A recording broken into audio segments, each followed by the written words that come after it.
Hello there and welcome to MarketSquare this Thursday night. So glad to have you along with me on the show tonight. My name is Oluwapelubia, where your host, and next to me is Olaito Babatide, my co-host. Olaito, welcome tonight. Good evening, Pelumi. How are you doing? I'm doing so good and I'm pumped. So pumped. I'm also glad to be here with you this evening. Okay.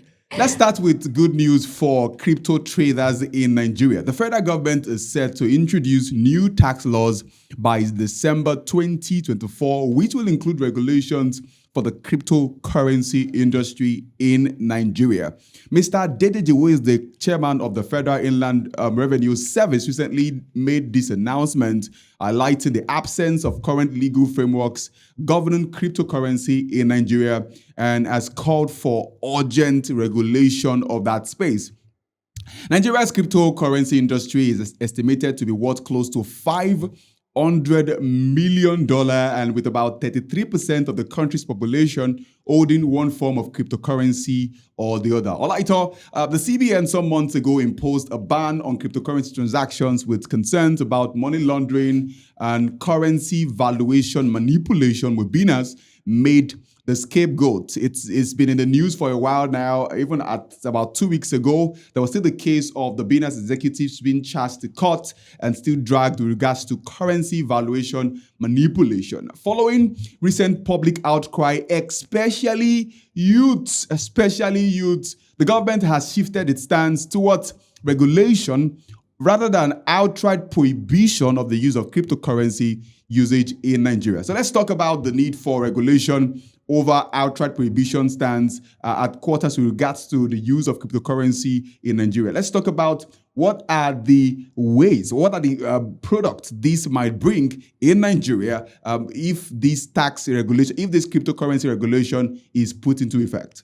Like you said, it's a good news. Apart from the promised regulation clearly safeguarding investors from scam and fraudulent activities, it would also help in the area of tax revenue. Now, clear regulation will help tax authorities to trace taxable transaction. Now, there might be transactions that, let's say about 5 million, 10 million, and they have to pay tax on that. It would help to trace those transaction, and also it would also help to build trust amongst the people. Now, I think one problem that business owners, I mean especially those that are online business owners, what they fear the most is scam and fraudulent act. So when they know that there is a law safeguarding them and protecting them, they would want to do more. They want to invest into the market, and it will also help in the area of money laundering. Now, it will reduce the rate at which people launder money, because probably there will be a law that would focus on that. However, this can be achieved with this new law that is being introduced. But then one problem that we have in Nigeria is we introduce the law, we introduce the new regulation, but the problem is the government do not monitor these things being implemented. So the government should not only introduce these laws, but also make sure that it is implemented so that they would be able to, tax revenue is one way to also help the government. It would also reduce the excessive volatility of price in the cryptocurrency market, which will help the government as far as I'm concerned. Definitely. I agree with the tax revenue part, and also the fact that when it's regulated, people can even trust more and trust the system the more. And one other point that I think we also need to mention on the show is that it brings about market stability. When the market is being regulated, people believe that things are going to work there. The volatility in the price, in the value of cryptocurrency is being managed. The fear with cryptocurrency is that because there is no central authority that defines the value, people are afraid. But when there are regulations in Nigeria that are fought for some level of control, it brings about trust, brings about revenue in the country, and then more usage. Because that's where the world is going, by the way. Some months ago, I did an episode on cryptocurrency. I called it The Evolution of Money. You want to see that video, amazing conversation with Andrew Ogbe on the show. The link to that will be made available in the description so you can watch the video and get more perspective with regards to that. And I'm glad about the approach of regulating cryptocurrency rather than prohibiting it 100%. The fact that the government can recognize potential benefits from this emerging sector is good news for currency traders all over Nigeria. By the way, those of you who have been who have been trying to dig out mine tap swap. How far? Right? How far? Just tell how far. No, I'm not going to say anything on that. How far? The next headline we'll talk about on the show today is, for the very first time in about 19 months, Nigeria's headline inflation rate experiences a decrease. This is good news. So, two good news on the show already. According to the figures by the National Bureau of Statistics, the inflation rate for the month of July 2024 stood at 33.40% from 34.19% recorded in June 2024, with a 0.79% difference. Now, the reason this is such a good news is because this is the least it has gotten in the last 19 months. There has not been a decrease in the inflation rate figure in Nigeria in the last 19 months. And to see this happen is such a delight to see. So I'd like to tell us about the figures in the market. What's up in the market? I heard that tomatoes is now on the lower side than it was before. Yeah. I see that there's more rice. What's happening there? Okay, so I will start from the tomato that you talked about. The prices of things in the market are already decreasing. Like, the inflation rate is already decreasing. When I got to the market and priced some things, unlike before that, you cannot buy pepper of 2,000 and be satisfied with it. Now you can even buy pepper of 700 naira and you're okay with it, because it would actually serve you what you want. And the price of fish, say other products, are still on the high side, because the last time I went to the market, compared to this moment, it is still on the same price range. And talking about rice too, everybody hits rice. Everybody hits rice. So talking about rice, on the case of rice, it is still the same price. Nothing has really changed. But yeah, in some aspects, things had already changed. But then majorly on the food that people consume on a daily basis, there's no difference as such. But then thanks to God, or we are grateful that for yam, as at June, July, it was for 10,000 naira per tuber. But now it's for 2,000, 2,500, which is very good. So I think the inflation rates worked on some areas, but not entirely on all foodstuff in the market. Okay, because as at May 2024, or maybe May or June, the figure there was about 40 point something percent for food inflation.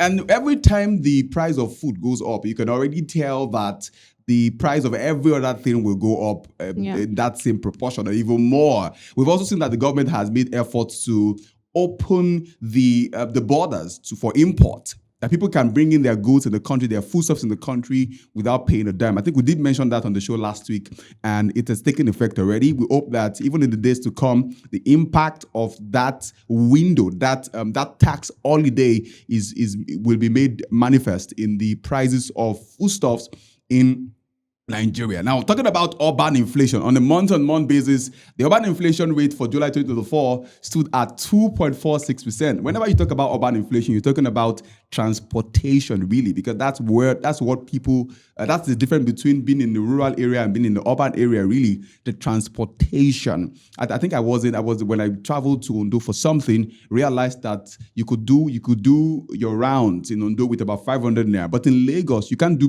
many rounds like that. You pay so much money to move from here to there. Now, again, on the rural side, on a month-on-month basis, rural inflation figure rate was about 2.10% in July 2024, which is a decrease of 0.07%. This tells that the price of transportation, the cost of transportation, the cost of getting things done in the rural area is also reducing, which has already culminated into the experienced reduction in the inflation rate figure published recently by the National Bureau of Statistics of Nigeria here. That's a good news. We can only project. I did project even in the month of March. I projected the month of March or April that as we go into the year, we should begin to see a decline in the inflation rate. Also, thanks to the CBN, that have also the idea they put out there, the MPR, the monetary policy rate put out there, has also made impact and made effect. And hopefully, in September, in fact, I read an article that has it that in September, when they meet again, September, when they meet again, that the Monetary Policy Committee should now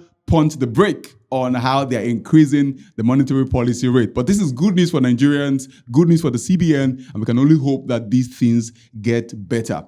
The third headline we need to look at on the show today is to talk about the Eurobond, which is such a good news in regards to what has happened this week.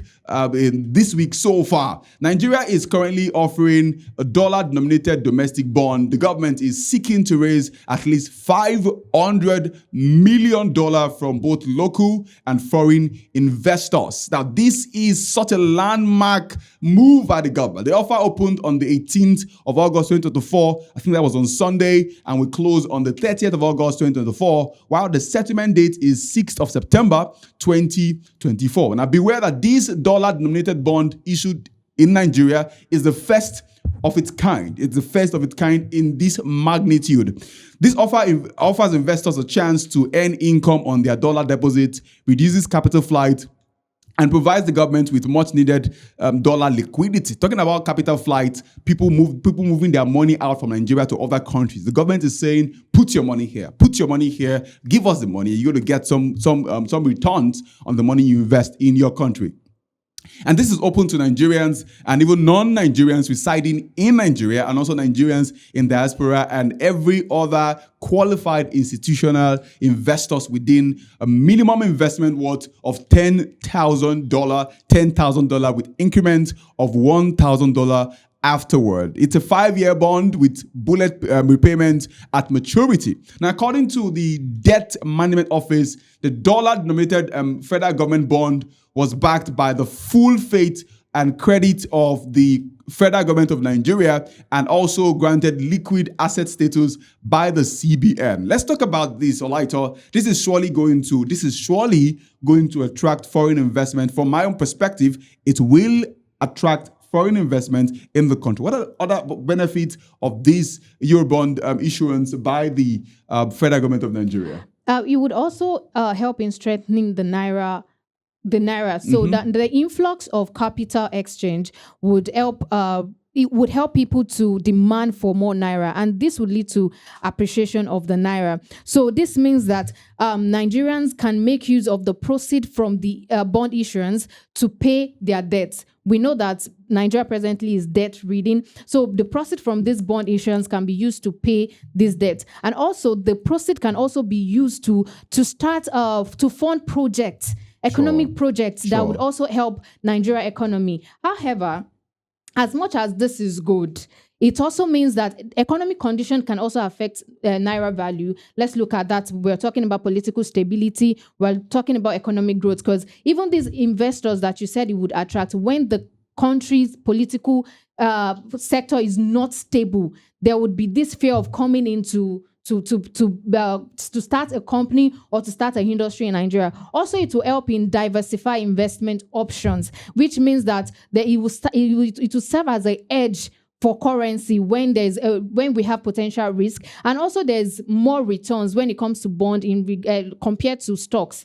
There's more returns for the government. Also, there would be also stable returns. Now, the government knows that this is an investment for them. Probably it is yearly, probably it could be monthly. There's always a return for the government. This will in a large extent help Nigeria economy. Definitely, it will help the Nigerian economy. And something else that I think is also important to mention on the show is that this will also help to diversify investment options. It provides a new investment avenue for both local and foreign investors. Now, this sounds like something very nice, something very wonderful that the government is trying to do, get money from the people living in Nigeria, those also citizens, people also resident in Nigeria, and also Nigerians from outside the country investing in their country, borrowing the government some money, and then get paid back. And I think it's going to go a long way, just like Olaito has said. It's time to check international headlines, and that will be done by my co-host, Olaito Babatune. Over to you now. Okay, so on today's episode, I think for the past 2 weeks, we've been talking about African economy and all of that. But today we'll be talking about Sudan economy and also Brazil, what's happening in Brazil presently. Now, Sudan economy is in shambles presently.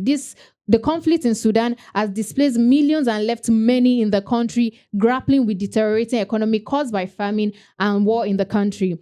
The northeastern African nation plunged into chaos, which has killed thousands of people and pushed many into starvation. So serious. Yeah, like very serious. In April last year, the military and a notorious paramilitary group, the Rapid Support Forces, turned into open fighting in the capital, Khartoum, before spreading across the country. So now everyone in the country are now involved in this war. Definitely. And there's also famine in the country. Now, more than 10.7 million people have been forced to flee their homes since fighting began. UN Migration Agency agreed to have a peace talk with the people, although there are uncertainties because the Sudan military has not confirmed participation, but we are hopeful that everything will be settled before the country becomes the land of no man. Because now 10.7 million of people had already fled the country. With time, it would become land of no man, if you would ask me. Now, I stated earlier that there's famine in the land. In regards to that, about 25.6 million people will face acute hunger, and the inflation rate recently hit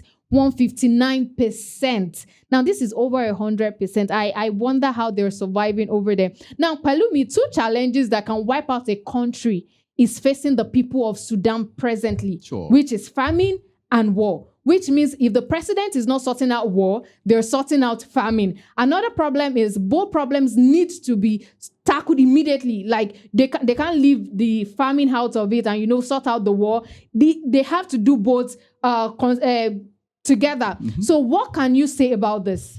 Well, it's a sorry case, what's happening in Sudan at the moment. Approximately over 10 million people have been displaced, and we have more persons running to nearby countries. Countries like Chad, like Egypt, like Central Africa have been taxed with the responsibility over the last couple of months to house and bring in people from Sudan. And it's quite disturbing. The images you will see on the screen talking about people begging and trying to get stuffs. I checked the news, Al Jazeera, doing a video recording with a woman, asking her questions with regards to what's happening. People are now living in their farms, running away from their homes. They've deserted the capital of Sudan. And things are really happening in such a way that is not exactly the best. I think it's an issue of ego.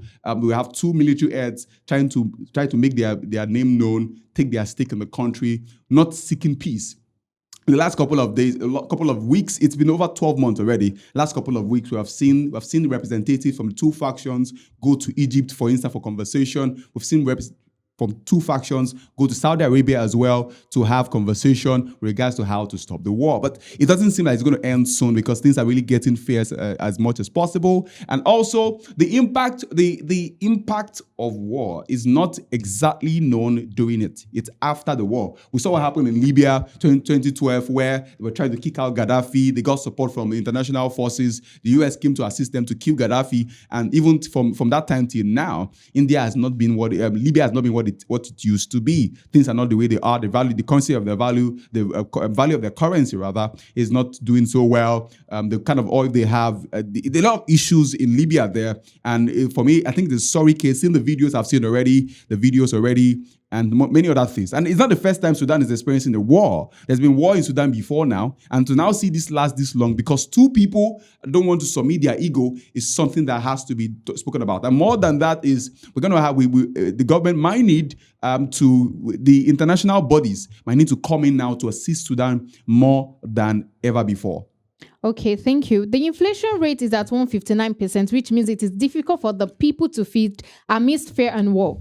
What can the government do to revive their economy at this point? Well, the government can't do anything. The only thing the government can do at this time, which I don't think the government is ready to do, because the people who are heading the military forces are the government themselves. Right? At the government themselves. So they're not willing to do anything. What they want to do is you have two people trying to make their claim, take their stake in the country and will not bow unless they are pressured. So until one person surrenders, these are armed forces, this other guy will not stop. In fact, something I read in the news has it that they are already taking over many more parts in the country. I think there's a part, I can't really pick, the part of the faction that's really taking the latter part of the country, killing people, pushing people out of different spaces and getting people to be displaced there. A lot of houses have been burnt. A lot of tools that needs to be used to fight enemies are being used to fight neighbors. Imagine using what should be used to fight enemies to fight neighbors, because there will be wars after time. You want to have terrorists invade your country. And now Sudan is at the point where they're using their weapons to fight themselves. Just like you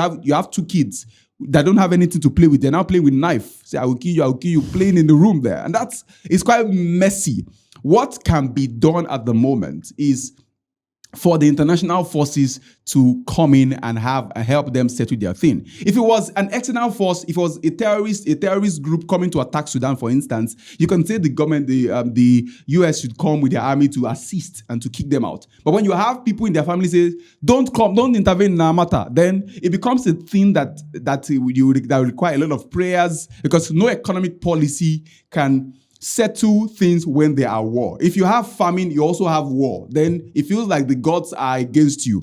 Because I really, if it's famine alone and you can still make things work. Yeah. You know, Joseph in Egypt makes it even easier to understand that you save in time of plenty. So that when in time of famine you are able to make things work. Yeah. But when you are in the time of famine, you have famine, and then you also have war. Then those are two critical issues. And what has to be done is for the two people in Libya and in Sudan to sit down together and have conversation. They have their allies in Egypt, allies in Saudi Arabia, to call them together and then make things work out in Sudan. All right, thank you very much. Now, Alexandra asks for the closure of some X accounts in Brazil. The social media platform X, formerly known as Twitter, has made the decision to close operations in Brazil effective immediately to protect the safety of its staff. The decision arose when X found itself in the legal tussle with the high-profile judge, the Supreme High Court Judge Alexandre de Moraes, who had threatened the legal representative of X in Brazil if he did not comply with the legal orders to take down some content from its platform. Earlier this year, Moraes ordered X to block certain accounts suspected of spreading disinformation and hate messages, including supporters of the right-wing former president Jair Bolsonaro, who were still under investigation. However, Musk said he would reactivate the accounts on X that the judges had ordered blocked, regarding Moraes' decision as unconstitutional. Now, the judge ordered 100,000 raised fines a day for any account reactivated, and also put Musk under investigation for obstruction of justice after X issued a statement that the Brazilian staff had no responsibility or control over whether content is blocked. After Musk's challenges, X representative reversed course and told Brazil Supreme Court that X would comply with the legal ruling. Elon said on Saturday that X service remains accessible to the people of Brazil, even though it has made a decision to close down operation.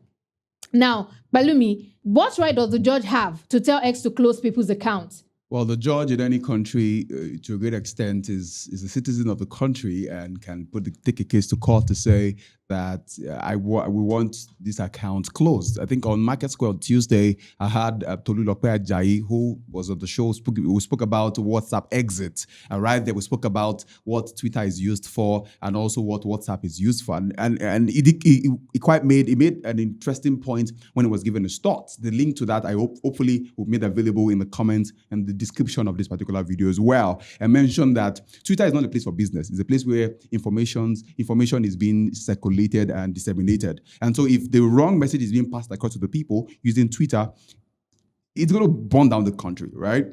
It's going to burn down the country. So the judge is a citizen of the country and has the right to be able to tell Twitter, see, under the law, this is not going to fly here. We also saw Nigeria in about 3 years ago or 2 years ago when the government banned Twitter from being used in Nigeria, saying we don't want you to be because there was something that the president posted, and then the Twitter CEOs then, I can't pick his name now, deleted the post. Then it was a lot of battles before the government had to sit down with Twitter and say, this is how we want you to operate in Nigeria, just regulating that space as well. So the judge has the right to say, see, this is going to affect our people and we don't want you to make this available anymore. Yes. Okay, thank you very much. Now, Musk responded that X might lose its Brazilian revenue. Principles matter more than profits, in his words. It's obvious that it would affect Musk's revenue, looking at his statement. But then on the people laid off that will become jobless, which is not good for the country and even the people. Do you think the judge made the right decision? Because this would affect Brazil's economy, if you would ask me, because now these people are out there seeking for a job, or probably they do not even have something to do. Do you think there's anything that the government would have done better, or what what other means could they have achieved something like this without rightly telling them to close those accounts? Or probably there are some things the X can actually do in order to safeguard the information that are being posted on X. They could have done it another way. Do you think the judge made the right decision asking them to close those accounts, or up until the fact to the extent that it led X to leave Brazil? Well, if you look at what has happened in Nigeria so far, you realize that some of the major protests you have seen in Nigeria, even the latest, was done on Twitter. Somebody puts out a post and says something, people begin to share it everywhere, it gets more impression, people gather in a particular place, I can make things happen. I remember even NSAS as well in 2021 was also with regards to that. Somebody put out a post online, people began to share it everywhere. It was a lot of talks on Twitter, commenting, retweeting, and then the country was on standstill for a while. Now, the point is, it's better when you are able to regulate this. I think before that we spoke about cryptocurrency being regulated because of the fact that Binance, at some point, there were accusations with regards to Binance, some currency valuation manipulation on Binance at the time, and the government had to take it up and say, see, you can't crush our economy. We don't care how many persons you're employing here, but you can't use your platform to crush our economy. Because for the people, for Elon Musk, it's profit. It's profit. It also depends on the context of the content. The context of the content, the quality of the content, and the potential impact of the content. And so if it is going to bring about war, then it's a good thing to say, sit down. Let's regulate. And Elon Musk is quite a stubborn man. It's very, very stubborn. He doesn't give up too easily. You sit down and say, let's regulate this thing. And I don't think it's a good thing. It's a good thing entirely for Elon Musk or Twitter to leave Brazil. But if Elon Musk is willing to sit down with Brazil, say, let's talk about this, I think it's a good way to go. But for the judge, standing with the people, he has won. Okay, so I'm sure this decision will definitely have effect on Brazil's economy. Definitely. What do you think is going to be a negative or positive effect on Brazil's economy? It's going to be on both sides. First is, if it's going to be positive, is that everyone who wants to bring in anything into Brazil now is now aware that there are regulations on ground that ensures that if you don't keep to this, your business will close. Nigeria is such a place, we have over 220 million people, for God's sake, in Nigeria. And if you're going to when Twitter left, when they were banned from Nigeria, they know how much they lost. Nigeria is we are the ones who use Twitter the most in Africa. We're the ones who use Twitter the most in Africa. We chat, we say too many things. What we can't say in public, we go to say there. We use somebody else's picture as our DP and all of that. And so, given the population, I can't really pick out the figures of the number of persons in Brazil at the moment, but given the number of persons who stay in Brazil at the moment, exiting Brazil looks like a ready market. So anybody who is going there now says, I want to work here. You need to keep to the regulations, keep to what's happening here, and let's know that if you want to do business here, you have to stick to our laws. And also, the negative part is the profit part, the GDP part, the gross domestic product part, that the government in Brazil could get. Given the presence of Twitter there, will be reduced, will most likely be reduced to zero, because Twitter is going to live there. So anybody who is going there now to do business is aware that the Brazilian government is not going to sit back, fold their arms, and watch you burn their country with a tweet. They need the regulation, and just like Nigeria is about to do, trying to regulate the use of cryptocurrency in Nigeria. Thank you, Pelumi, for your analysis, and thank you for watching in on today's episode. Do want to follow us on all our social media platforms, on Instagram, on YouTube, on LinkedIn, on TikTok, to get updates every time we post one. A big shout out to Olaito Adebayo. A big shout out to Paul, our producer, for making this happen tonight. My name is Oluwa Pelubia. You know our name already, don't you? My name is Olaito Babatunde. See you on the next one.